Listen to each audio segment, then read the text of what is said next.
Okay, so here we go on our test drive, and I just had a memory. In 1970, I was in elementary school, and it had just turned 1970, and I remember sitting there thinking, 1970, how modern that sounded to me, how almost futuristic 1970 sounded to me. I'm in a 1970 Corvette, and it's the year 2025. In fact, it's January 1st, 2025, and it almost blows my mind to just hear 2025. Wow. Yeah, 1970, 2025. Well, this car was brand new in 1970, and it was a dream machine, believe me. My dad was in the Air Force, and one of the guys he worked with, Lieutenant Nick had a 1969 Corvette just like this. It was Riverside Gold, like the one I had not long ago. Riverside Gold convertible.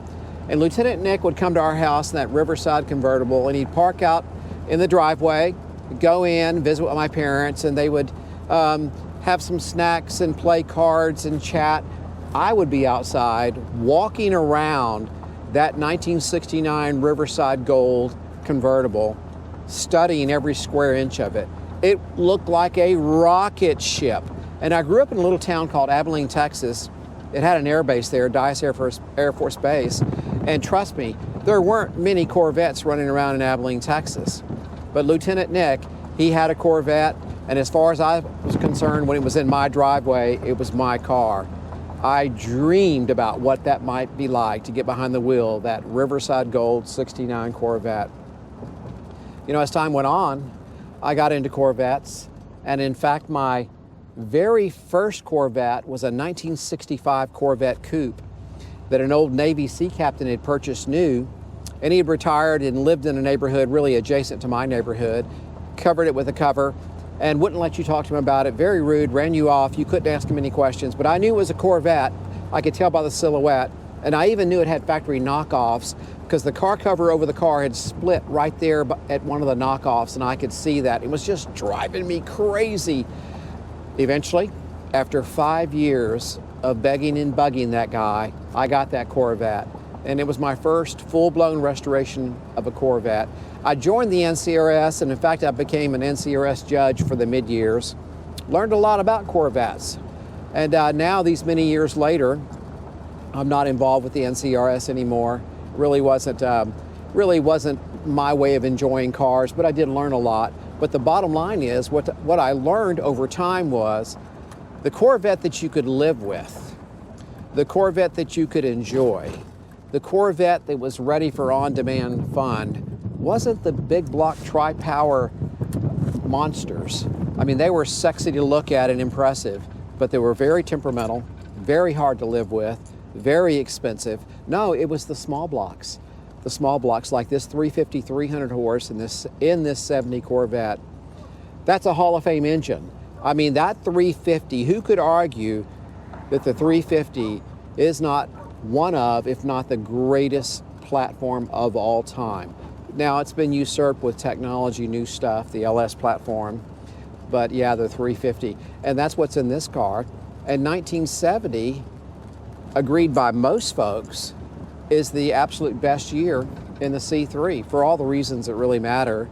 And the 350, 300 horse, this is my opinion, because I don't need to go fast in this car. This car is for boulevard cruising. Now, it's peppy, it runs good. A 350, 300 horse is no joke, but this car is all about the cruise. It's not about speed. It's just about enjoying one of the coolest looking cars ever built with one of the best drivetrains ever put in a car. Just all came together in 1970, and in my opinion, it's the color to have. There were some good colors in 1970, but this color just pops. So yeah, you know, that's my opinion. And the way this car is equipped, I'll list the options at the end of this video, but the highlights are, it's an air automatic car, which is a pretty doggone big deal, with also power windows and AM FM radio. Pretty doggone cool. So it's a cruiser. It just was made to be enjoyed. Local car, sold new in Dallas. You know, NCRS car, it's a second flight car. So you know, it's earned its stripes. It's a legit quality survivor type Corvette. It's not a restored car. Doesn't have perfect restored paint. It's got some of the stress cracks that all of these Corvettes have or will ultimately have. It's lived a good life. Find one that's lived a good life. You will be much happier in the long run, and you'll spend a lot less money and get behind the wheel a lot more, and that's what's key. You know, when you're talking power windows, you say, what's the big deal? I'll tell you what the big deal is. You can do that while you're going up and down the road. You don't have to crank on your window, and I'm talking about both sides. It's super convenient. It's a nice option. It's a luxury option. Yeah, it's nice to have. You know, I've had a lot of different car experiences, and of course, everybody has a different opinion about different cars. In this particular chassis, this body, the C3 Corvette, I don't like changing gears. I prefer the automatic. Now, it's gonna drive some guys crazy. Oh my gosh, it's gonna drive them crazy. It's how I feel about it. To me, the way you sit in this car, it's just perfect for cruising. Messing with gears is just not my thing in the C3. There are cars that I love to shift gears on, but this is not that car. Okay, we'll be out of the neighborhood in just a minute, and we'll let this 350 breathe just a little bit. You know, it's not a hot rod. It's very peppy for the day, but not a hot rod. It's a cruiser, and what a cruiser it is. Hard to beat. You know, in 1970, this was the cat's meow, trust me. And going down the road today, even today, they are super sexy. You don't see them very often, but when you do, they get your eye. Okay, let's give it a little gas.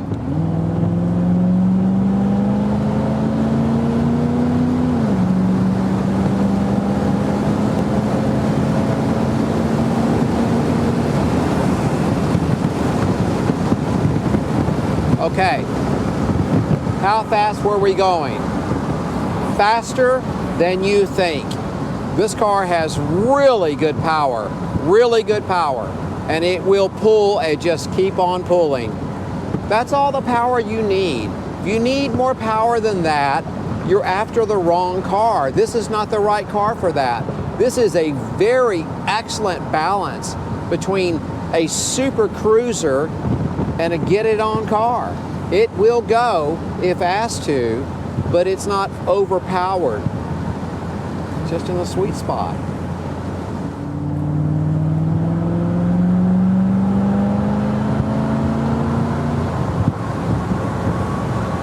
You gotta love that 350. It will scoot.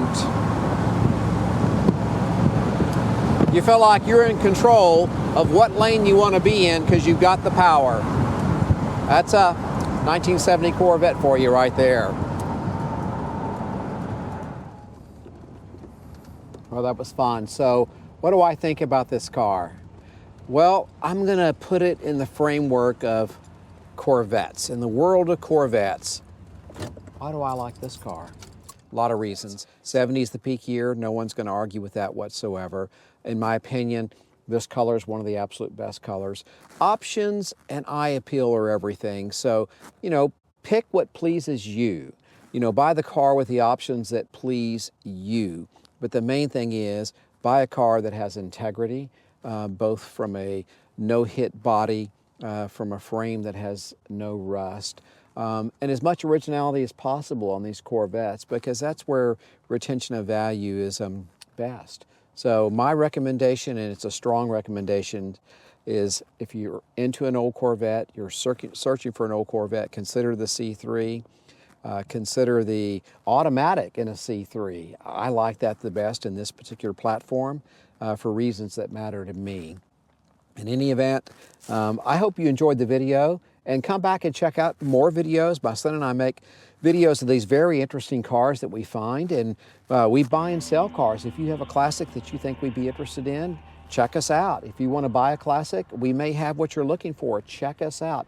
Subscribe to the channel, ring the bell, click like, you know, that helps us out. In any event, enjoy your car life journey. Adios.